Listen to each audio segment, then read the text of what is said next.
জাতি বিরোধী দলের ভূমিকাকেও গঠনমূলক দেখতে চায়, বিরোধী দলের ভূমিকাকেও দায়িত্বশীল ভূমিকা দেখতে চায়।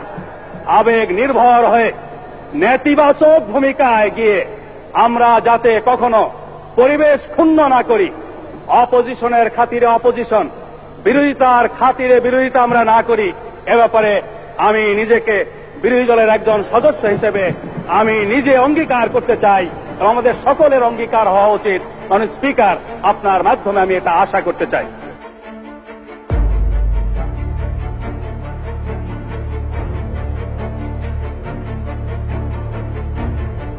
প্রসিকিউশন যেসব ছলনা ও প্রতারণার আশ্রয় নেয় তারই কিছু চিত্র আমরা দেশবাসীর সামনে তুলে ধরব। মাওলানা নিজামীর বিরুদ্ধে আনিত প্রথম অভিযোগটি হচ্ছে তার নির্দেশে পাবনা জেলা হাই স্কুলের হেড মৌলভী কসিমউদ্দিনকে 1971 সালের 4 জুন আটক ও নির্যাতনের পর 10 জুন হত্যা করা হয়। অভিযোগপত্রে ঘটনার প্রত্যক্ষ সাক্ষী ছিলেন মৌলানা কসিমউদ্দিনের বড় ছেলে GSM চিশতি, ছোট ছেলে শিবলির বন্ধু পাবনা জেলা মুক্তিযোদ্ধা কমান্ডার হাবিবুর রহমান হাবিব এবং তার ভাই শহীদুল্লাহ। এদের মধ্যে ট্রাইব্যুনালে সাক্ষ্য দিতে আসেন শুধুমাত্র হাবিবুর রহমান। তিনি তার সাক্ষ্যে দাবি করেন শহীদ মাওলানা কসিমউদ্দিন সাহেবের পরিবারের সকল সদস্য বর্তমানে যুক্তরাষ্ট্রে বসবাস করছেন এবং ঘটনার সাথে মাওলানা নিজামীর জড়িত থাকার কথা তিনি তার ঘনিষ্ঠ বন্ধু মাওলানা কসিমউদ্দিনের ছোট ছেলে শিবলির কাছ থেকে জানতে পারেন। পরবর্তীতে জেরার মুখে তিনি স্বীকার করেন কসিমউদ্দিন মাওলানার বড় ছেলে চিশতি এখন পাবনা শহরেই বসবাস করেন।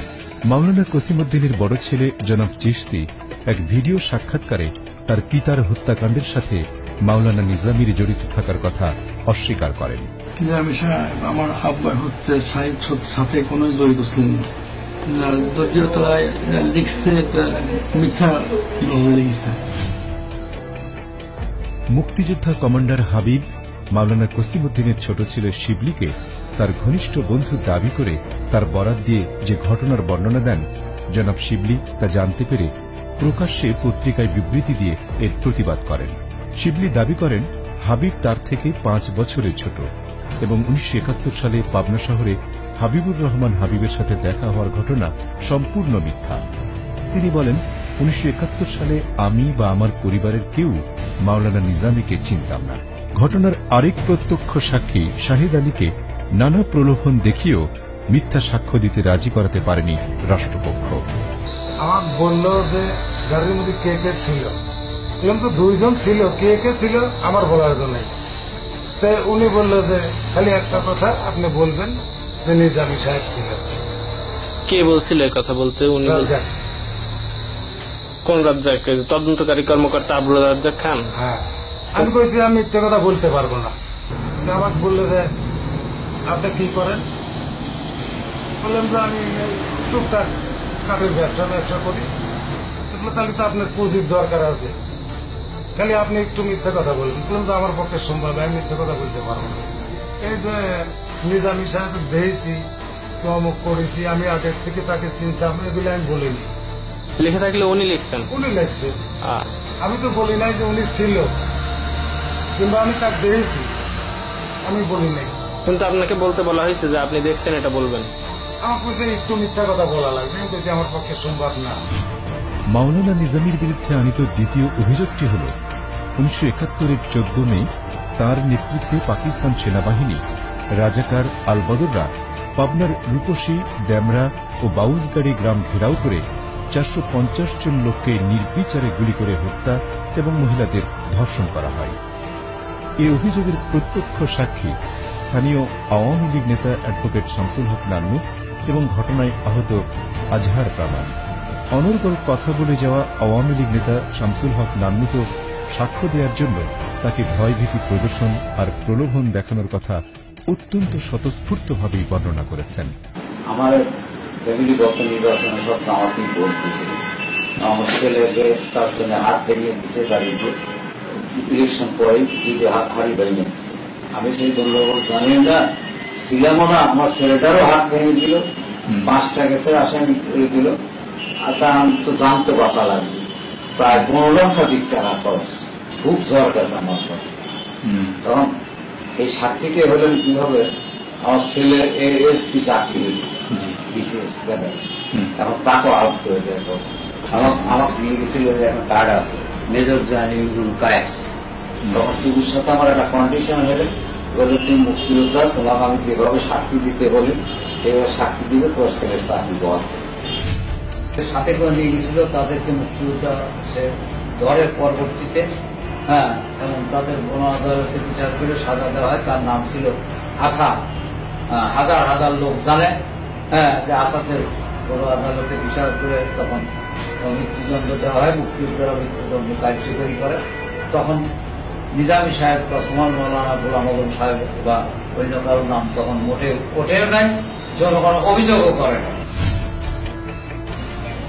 আর্মিতে মারি গেছে, নিজামী সাহেব তার কোনো গন্ধই ছিল না, আমরা চিনিও না, আমরা তার দেহও নেই।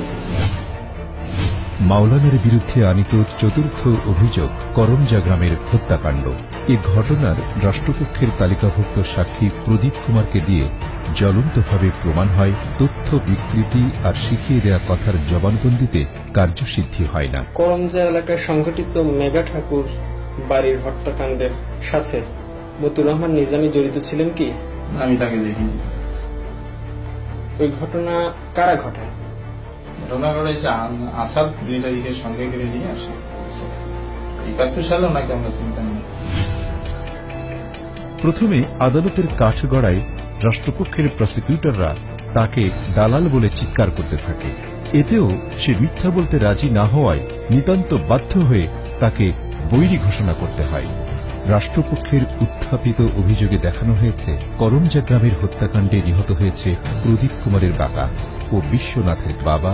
তবে প্রদীপ ও বিশ্বনাথ ঘটনার সাথে মাওলানা নিজামী জড়িত ছিলেন না বলে উল্লেখ করায় তাদের বাদ দিয়ে সাক্ষী করা হয় আনসার আলী প্রামাণিক, আব্দুর রহমান সর্দার এবং মঙ্গলী রানী সহ ভিন্ন 4 জনকে। মিথ্যা সাক্ষ্য দিতে রাজি না হওয়ায় এদের মধ্যেও কাউকেই ট্রাইব্যুনালে উপস্থিত করাতে পারেনি রাষ্ট্রপক্ষ। সাক্ষী দিয়েছিলাম ওই সব ওরা আবার কমিটি তদন্ত আসলো, আমার ফেলেছে তদন্ত এসে করমজাদের শহীদনগর দিয়ে তদন্ত করে চলে গেল। তা আমাদের ওই সাথেই আমি বসে আছি, বসে থাকার পরে শ্বাস মারল, এইটি করলো, অনেক কথাবার্তা করলেন যে না এটা না, আমি জীবন নিয়ম করিনি কোনোদিন, আমি তাকে দেখিনি। এই নিজামীর কথা আমরা তখন আমরা নিজামীর শব্দ শুনিনি, শুনলাম কখন এই যখন নির্বাচনে খারাইলো ওই সময় কাছে আমরা নিজামীর খবর শুনলাম। তাদের আমরা নিজামী দেখিনি, আমরা নিজামী ওখানে দায়ও না। মতিউর রহমান নিজামী বৈশাখ মাসের প্রথম দিকে একদিন তার এলাকার বাহিনী নিয়ে আমাদের গ্রামে এসে বলে, তোমরা আমাদেরকে ভোট দেওয়া নাই, তোমাদেরকে মেরে ফেলা হবে। এই কথা বললে উনি চলে যান। আপনি কি এই কথা আপনার কর্মকর্তার কাছে বলছেন? না, আমি তা বলিনি। আচ্ছা, আপনি নাকি আরো বলছেন বৈশাখ মাসের শেষের দিকে মতিউর রহমান নিজামী পাকিস্তানি মিলিটারি ওর এলাকার নিয়ে খুব ভোরে আমাদের গ্রামের জমিদার মেঘা ঠাকুরের বাড়ি ঘিরে ফেলে এলোপাতারি গুলি করতে থাকে। এতে আমার বাবার পায়ে, বাবা মুরালি দাসের পায়ে গুলি লাগে। এই যে গুলি করার সময় মতিউর রহমান নিজামী কি আসছিল? না, আমি দেখিনি। ওই ঘটনার সময় আপনি তাকে দেখেন না? দেখিনি।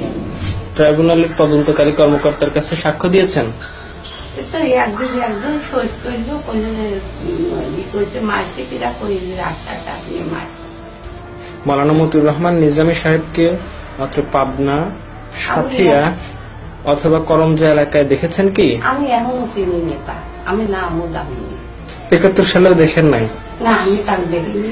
ষষ্ঠ অভিযোগ 1971 সালের 27 ও 28 নভেম্বর পাবনার সাথিয়া থানার ধোলাউড়ি গ্রামে ডাক্তার আব্দুল আওয়ালের বাড়ি ও আশপাশের বাড়িতে হামলা চালিয়ে গুলি করে 30 জনকে হত্যা।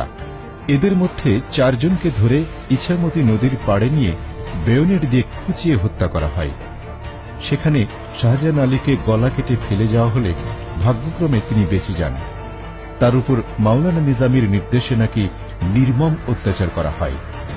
মুক্তিযুদ্ধের জীবন্ত শহীদ সহজ সরল এ মানুষটি সত্য কথাটা কত সহজেই বলে ফেললেন। নিজামী সাহেব তো আমরা দেখিও নেই, শুনিনি। এখন শুনতেছি কত তো আমাকে শিখেছি না এইভাবে বলিস আমি নিজামের নাম তো বলছি কিন্তু নিজামের সাহেব ছিল না কিভাবে বলাশোনা করেছে? বলছিল ছাত্ররা তাকে নিজামের নামতে বলি আমি কইছি না মিথ্যা কথা হয়েছে না। এবারও ফরমাইশি সাক্ষী হিসেবে হাজির করা হল খলিলুর রহমানকে, যিনি নাকি ওদিন রাত ৩টায় চাঁদের আলোতে এই ঘটনা প্রত্যক্ষ করেন। কিন্তু নির্ভরযোগ্য বাংলা পঞ্জিকা মতে ওই রাতের চাঁদ অস্ত যায় 1:33 7 ও 9 নম্বর চার্জ মতে অভিযোগ করা হয় মাওলানার নেতৃত্বে ৩ ডিসেম্বর বেড়া থানার ব্রিশালিখা গ্রামে হামলা চালিয়ে মুক্তিযোদ্ধা সোহরাব সহ ৭০ জনকে হত্যা করা হয়। এর সাক্ষী সোহরাবের সন্তান আব্দুস সেলিম লতিফ ও আমিনুল ইসলাম ডাবলু। চার্জের মূল অভিযোগ ছিল মুক্তিযোদ্ধা সোহরাবের হত্যাকাণ্ড। অথচ ১৯৭১ সালে সোহরাবের মৃত্যুর বিষয়টি রহস্যজনক, কারণ ১৯৭২ সালে প্রণীত মুক্তিযোদ্ধা তালিকায় সোহরাবের ছেলে আব্দুস সেলিম লতিফের যে নাম প্রকাশিত হয় সেখানে তার বাবা সোহরাবকে মৃত দেখানো হয়নি। আবার সোহরাবের ছোট মেয়ে সুরাইয়া সোহরাবের জন্ম ১৯৭৬ সালের জুন মাসে। এর মাধ্যমে বোঝা যায় অভিযোগটি কতটা হাস্যকর ও বানোয়াট। পাশাপাশি লতিফ এ ঘটনার প্রত্যক্ষ সাক্ষী হতে পারেন না এ কারণে যে মুক্তিযুদ্ধে অংশ নেওয়ার কারণে তিনি তখন এলাকার বাহিরে ছিলেন। মাওলানার বিরুদ্ধে আনিত অষ্টম অভিযোগ হল ৩০ আগস্ট রাতে মাওলানা নিজামী আল বদর প্রধান হিসেবে নাখালপাড়াস্থ পুরাতন এমপি হোস্টেল আর্মি ক্যাম্প পরিদর্শন করেন। এ সময় তিনি ক্যাম্পে বন্দী নির্মূল কমিটির সংগঠক জাহানারা ইমামের ছেলে রুমি এবং ২১শে ফেব্রুয়ারি গানের সুরকার আলতাফ মাহমুদ সহ বেশ কয়েকজনকে প্রেসিডেন্টের ক্ষমা ঘোষণার আগেই গুলি করে হত্যার নির্দেশ দিলে এদের হত্যা করা হয়। ঘটনার একমাত্র সাক্ষী মুক্তিযোদ্ধা জহিরুদ্দিন জালাল ওরফে বিচ্ছু জালাল। রহস্যময় চরিত্রের অধিকারী বিচ্ছু জালাল মূলত একজন ভাড়াটে সাক্ষী, যিনি একই সাথে মাওলানা নিজামী এবং জনাব আলিয়া হাসান মোহাম্মদ মুজাহিদের মামলায় একাধিক ঘটনায় সাক্ষ্য দিয়েছেন।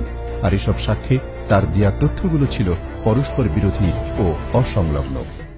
প্রথমত, জনাব মুজাহিদের মামলায় ট্রাইব্যুনাল ১-এ সাক্ষ্য দিতে গিয়ে বিচ্ছু জালাল তথ্য দেন যে ১৯৭১ সালের ২৯ আগস্ট সকালে তিনি রমনা থানায় শহীদ রুমি, জুয়েল, আলতাফ মাহমুদ সহ অন্যান্যদের সাথে সাক্ষাৎ করেন। অথচ শহীদ রুমির মা জাহানারা ইমাম তার ৭১-এর দিনগুলি বইয়ে উল্লেখ করেছেন রুমিকে গ্রেপ্তার করা হয়েছিল ২৯ আগস্ট দিবাগত রাতে। দ্বিতীয়ত, জাহানারা ইমাম লিখিত ৭১-এর দিনগুলি বইয়ের কোথাও তিনি তার ছেলের হত্যাকাণ্ডের সাথে মাওলানা নিজামীকে সম্পৃক্ত করেননি। তৃতীয়ত, ১৯৭১ সালে নাখালপাড়াস্থ এমপি হোস্টেলের আর্মি ক্যাম্পে সুরকার আলতাফ মাহমুদের সাথে তার ৪ শ্যালককেও বন্দী করে রাখা হয়েছিল, যারা পরবর্তীতে ওই ঘটনা নিয়ে বিভিন্ন স্মৃতিকথা লিখেছেন।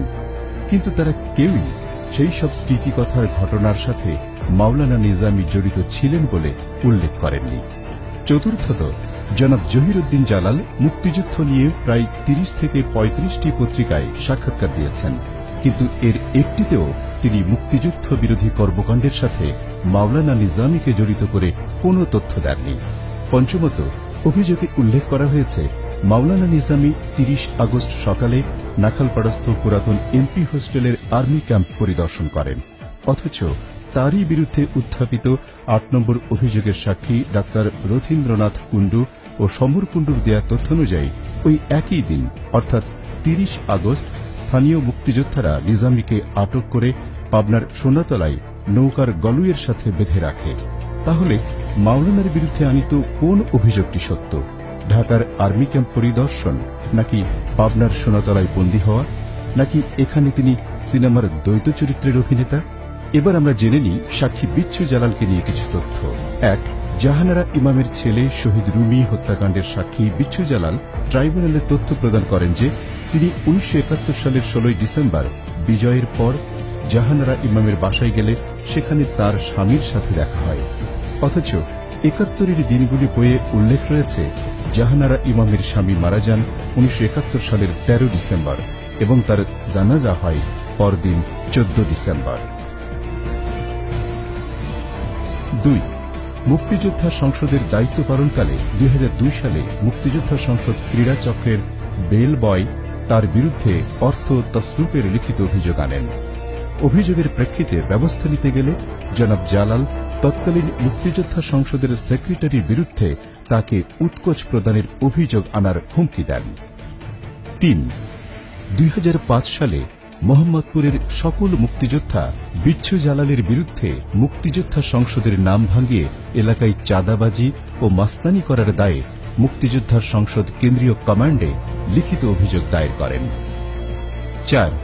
বিচ্ছু জালাল নিজেকে মুক্তিযুদ্ধকালীন বিচ্ছু বাহিনীর ক্র্যাক প্লাটুনের সদস্য হিসেবে পরিচয় দিয়ে থাকেন, অথচ হাসান হাফিজুর রহমান সম্পাদিত মুক্তিযুদ্ধের দলিলপত্র এবং ASM শামসুল আরেফিন লিখিত মুক্তিযুদ্ধের প্রেক্ষাপটে ব্যক্তির অবস্থান বইয়ে 1971 সালে ঢাকায় বিচ্ছু বাহিনীর যেসব অপারেশনের বিবরণ দেওয়া হয়েছে সেগুলোতে অপারেশনে অংশগ্রহণকারী সবার নাম থাকলেও কোনোটিতেই বিচ্ছু জালালের নাম উল্লেখ করা হয়নি।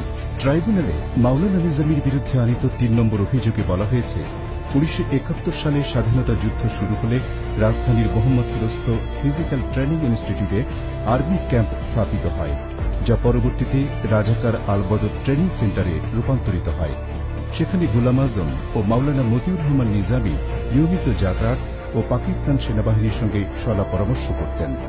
ঘটনার একমাত্র প্রত্যক্ষদর্শী ইনস্টিটিউটের বর্তমান সিকিউরিটি গার্ড রুস্তম আলী, অথচ 1971 সালে এই ইনস্টিটিউটেরই গার্ড ছিলেন রুস্তম আলীর বাবা রহম আলী।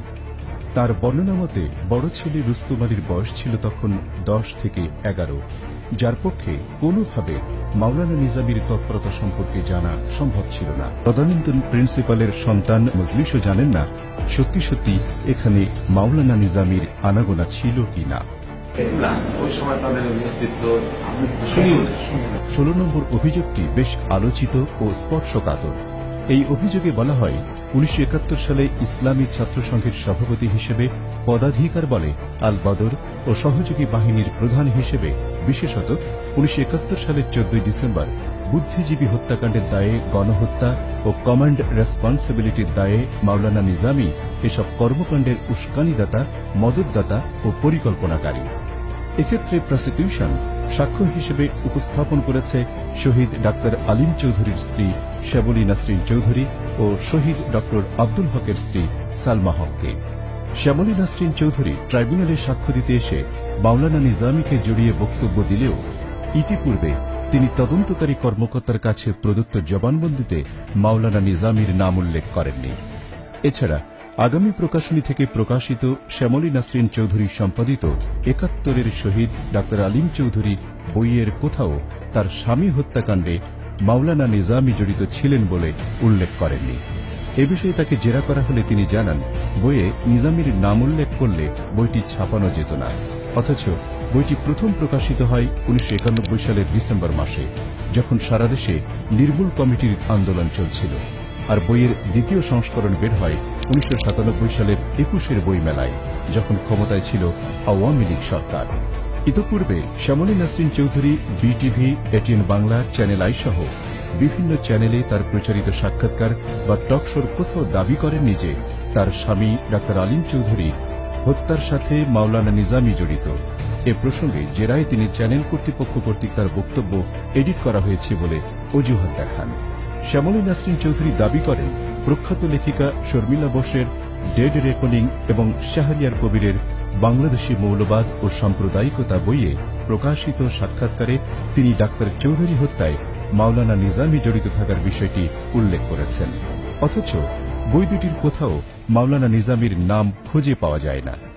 রাষ্ট্রপক্ষের অপর সাক্ষী সালমা হক ট্রাইব্যুনালে তথ্য দেন যে ইতিপূর্বে তিনি কাউকে কখনোই তার স্বামী হত্যাকাণ্ডে মাওলানা নিজামী জড়িত ছিলেন বলে কোনো কথা বলেননি। উল্লেখ্য, 1972 সালে শহীদ ডক্টর আব্দুল আলিম চৌধুরী এবং সালমা হকের স্বামী ডক্টর আব্দুল হক হত্যাকাণ্ডের অভিযোগে পৃথক দুটি মামলা দায়ের করা হয়েছিল এবং সে মামলা দুটির নিষ্পত্তিও হয়েছিল। এ দুটি মামলার এজাহার, তদন্ত প্রতিবেদন বা FIR এর কোথাও মাওলানা নিজামীর নাম উল্লেখ করা হয়নি। এছাড়া স্বাধীনতা অর্জনের পরপরই বুদ্ধিজীবী হত্যাকাণ্ড এবং পরবর্তীতে জহির রায়হানের অন্তর্ধান রহস্যের তথ্য উদ্ঘাটনে গঠিত তদন্ত কমিটির কাছেও কেউ মাওলানা নিজামীর বিরুদ্ধে কোনো অভিযোগ দায়ের করেনি এবং সে দুটি তদন্ত কমিটির প্রতিবেদনেও মাওলানার নাম উল্লেখ করা হয়নি। রাষ্ট্রপক্ষের দায়েরকৃত 16 নম্বর অভিযোগের শেষাংশে মাওলানা নিজামীকে আল বদর বাহিনীর প্রধান হিসেবে সুপিরিয়র রেসপন্সিবিলিটির জন্য অভিযুক্ত করা হয়েছে। অথচ এই মামলার তদন্তকারী কর্মকর্তা মাওলানা নিজামীকে আল বদর প্রধান হিসেবে কোনো তথ্য দেননি বলে নিজেই ট্রাইব্যুনালে স্বীকারোক্তি দিয়েছেন। তাদের প্রদত্ত তথ্যে আল বদর প্রধান হিসেবে মাওলানা নিজামী নয়, বরং অন্য কারো নাম উল্লেখ করা হয়েছে। মতিউর রহমান নিজামী এটা স্বীকৃত মতে প্রসিকিউশন যে পহেলা 30 অক্টোবরের পর উনি আর ইসলামী ছাত্র সংঘের সভাপতি ছিলেন না। তো উনি যদি ইসলামী ছাত্র সংঘের সভাপতি না থাকেন তাহলে উনি বুদ্ধিজীবী হত্যাকাণ্ডের সময় কিভাবে আল বদর কমান্ডারের দায়িত্ব পালন করেছেন এটা আমাদের বোধগম্য। আর একটা বিষয় হচ্ছে যে আলিম চৌধুরী হত্যাকাণ্ডের বিষয়ে অভিযোগ আনা হয়েছে, সেই আলিম চৌধুরী হত্যাকাণ্ডের বিষয়ে ওই সময় একটা মামলা হয়েছে, তাতে মৌলানা মান্নান সাহেবকে আসামি করা হয়েছে, তাকে আটকও করা হয়েছে। অথচ সেই বিষয়গুলা এখন গোপন করে সেই বিষয়গুলা উচ্চরে একেবারে অন্যায়ভাবে মতিউর রহমান নিজামী সাহেবের মামলাগুলা হয়। আমরা একটা চ্যালেঞ্জ দিয়েছিলাম ট্রাইব্যুনালে যে আপনারা একটা ডকুমেন্ট দেখান, একটা কাগজ দেখান, একটা অভিযোগ আনেন যেইখানে 86 সালের পূর্বে তার বিরুদ্ধে তো ওনারা হাস্যকর সব অভিযোগ এনেছেন। তার মধ্যে একটা হচ্ছে যে উনি কোরআনের তফসির করেছেন, এই হচ্ছে 86 সালের আগে 71 সালে উনি এক জায়গায় তফসির করছেন, এটা হচ্ছে তার বিরুদ্ধে বুদ্ধিজীবী হত্যাকাণ্ড 16 নম্বর সাল। এটা খুব অদ্ভুত যে তদন্ত শেষে রিপোর্ট আসার পরে বিচার শুরু, আর এইখানে আগে চার্জ শুরু হল, চার্জ গঠন করে নেওয়া হলো, তারপরে তার বিরুদ্ধে ওই বিষয়ে তদন্ত করে সাক্ষী আনা হলো। আগে যে সমস্ত সাক্ষী দেওয়া হয়েছিল তাতে তার বিরুদ্ধে কোনো অভিযোগ ছিল না। ইভেন এই যে সাক্ষীগুলা 2-3 জন সাক্ষীকে ট্রাইব্যুনালে হাজির করা হয়েছে, তাদেরকে সাক্ষী হিসাবে হাজির করার জন্য ট্রাইব্যুনাল থেকে যে আদেশ নেওয়া হয়েছে সেটা এক্সপার্টি আদেশ, আমাদের অজান্তে নেওয়া হয়েছে।